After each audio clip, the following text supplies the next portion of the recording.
এই জাতি তো জীবন দিতে দিতেই এই জায়গায় এসেছে। আমাদের কি জবাব শহীদ পরিবারের সদস্যবৃন্দের কাছে?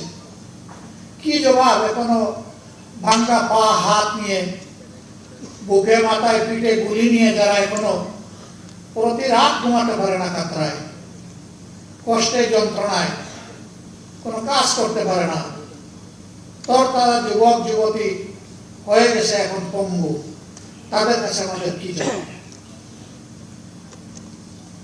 এখন যে পার্লামেন্ট এবং সরকার গঠিত হয়েছে, সবাই স্বীকার করে যে এটি 24-এর ফসল, কিন্তু কেউ কেউ বলতে চান 24 তেমন কিছু না, এর আগের অংশটা গুরুত্বপূর্ণ। আমরা তো বলছি না আগের অংশ গুরুত্বপূর্ণ, কারণ সেই অংশেই তো আমরা আমাদের মাথার তাজ 11 জন নেতৃবৃন্দকে হারিয়েছি, সেই অংশেই তো আমাদের শত শত সহকর্মীকে হারিয়েছি, সেই অংশেই তো আমাদের ভাই বোনের আয়নাগরের সঙ্গে হয়েছে, সেই অংশেই তো লাখ লাখ মানুষ আমাদের সহকর্মীরা বারবার কারাগারে চলে গিয়েছে, সেই অংশেই তো আমাদের সহকর্মীরা চাকরি হারিয়েছে, সেই অংশেই তো বাড়ি করে ঘুমাতে পারেনি।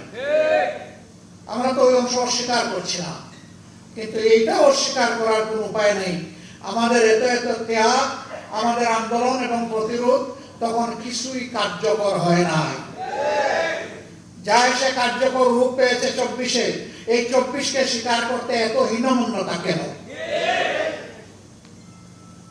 এই 24 না হলে আজকে আমি এখানে বক্তৃতা দিতে পারতাম না, এই 24 না হলে আজকে বিরোধী দল হতে পারতাম না, বিরোধী দলের নেতা হতে পারতাম না, এমপি নির্বাচিত হতে পারতাম না, পার্লামেন্টের মুখ দেখতে পারতাম না, ঠিক অনুরূপ ভাবে তারেক সাহেব প্রধানমন্ত্রী হতে পারতেন না।